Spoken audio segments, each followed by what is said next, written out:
Today I'm talking about your unique sales funnel. So, first things first, what is that, right? And earlier this week, we had a call with some students and we went through it. And I had this realization everybody needs to know this information. We should totally talk about it more.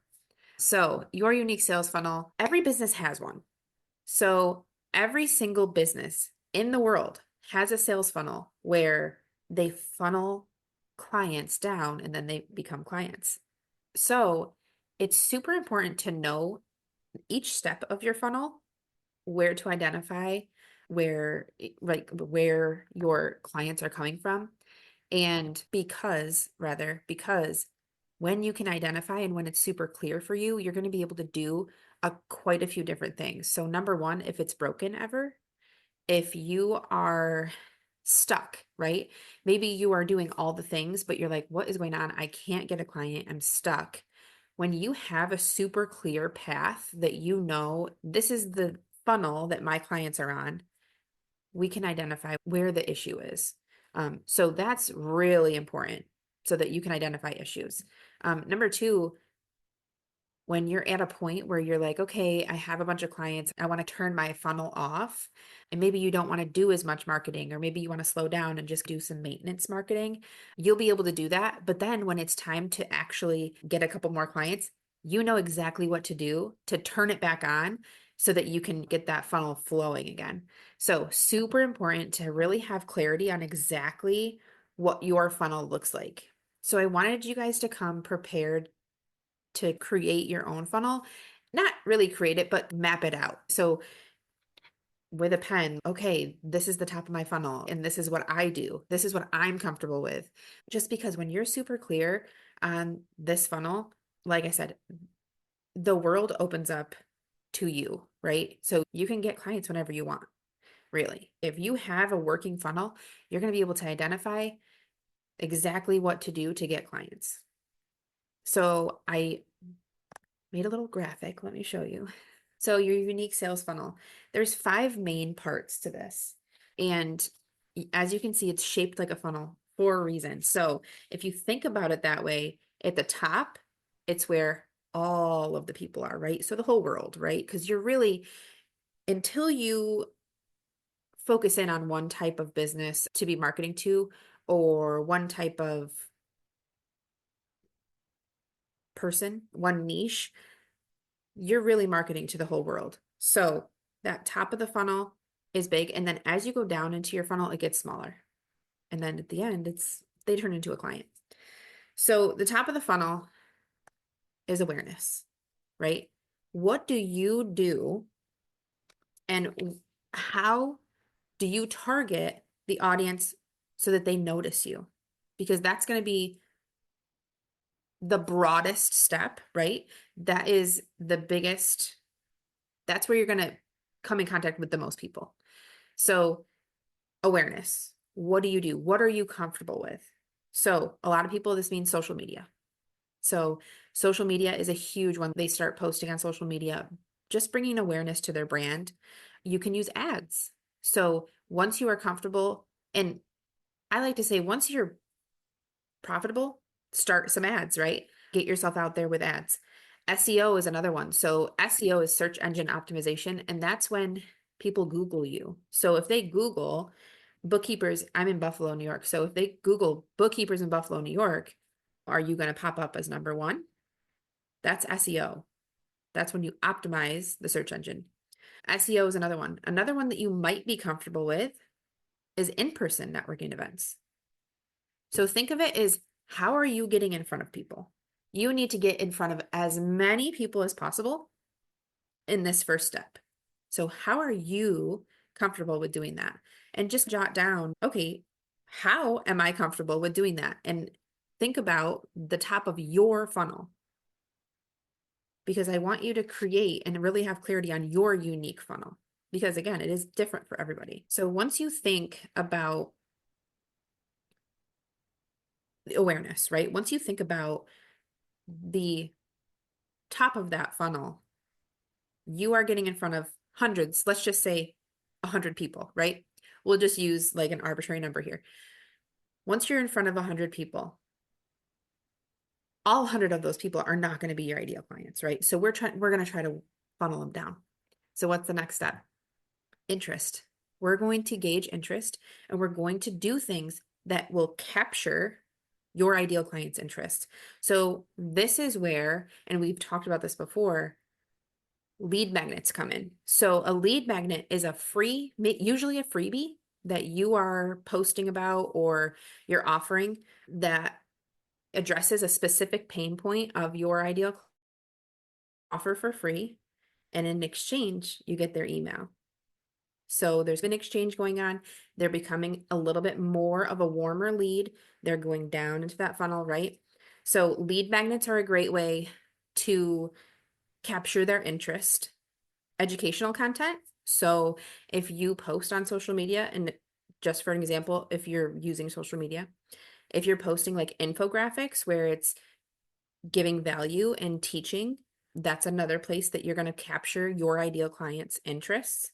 Also interactive content. So lives like this, where we get on, we do a training, we do like a Q&A at the end every time. By the way, if you didn't know, every time that we are on this, we do a Q&A at the end. So come with your questions always, and we will answer them for you. But that second rung of the funnel is interest. So what are you doing to capture their interest? So think about the ways that you might be comfortable. And again, one of the easiest ways is to do a lead magnet, because not only are you giving value in this lead magnet, so it could be something as simple as like 5 tips of XYZ, maybe the industry that you're trying to target. It could be as simple as that. And you're giving that value, and in exchange, you're getting their email. So that's a really good one, because when you have their email, then you can warm them up and really nurture them, which is the next step. So consideration is the nurturing stage. So you're going through, or they're going through your funnel, right? Your sales funnel. And at first they didn't know who you were bringing awareness to yourself. Next, you're capturing their interest, and they're like, I should really pay attention to this person. The next, that's when they're actually considering working with you. So this is when we really want to nurture them.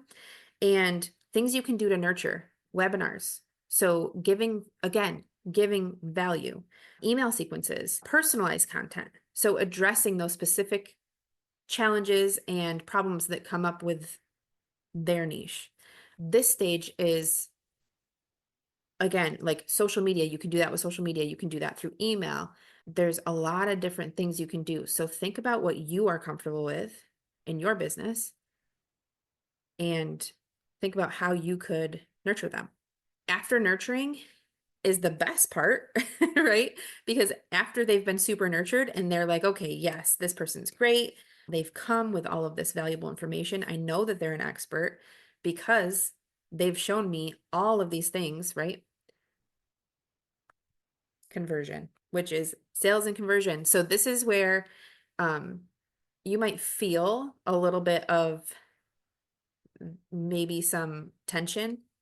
Conversion is, let's be honest, like the most important part for your bottom line. You need to make sales to be in business. And it doesn't have to be anything crazy as far as you don't have to feel like a salesman, because I know that is a common problem that we hear. Sales are hard for some people. So few ways you can do that. Number one, you can get on sales calls with people. And that is probably one of the easiest ways, because people can see you. If it's a Zoom call, see you, they can hear you, they can know your voice, they can hear, right, the genuineness in your voice and that you want to help them. So sales calls are one way. You can, obviously, when we're doing social media marketing, we're going to be posting call to actions, they're called. So these are, and CTAs is, you'll hear us say a lot, CTAs, call to actions. They're, hey, we have this program open. Would you like a spot? Or would you like to get on my roster for this month? Stuff like that.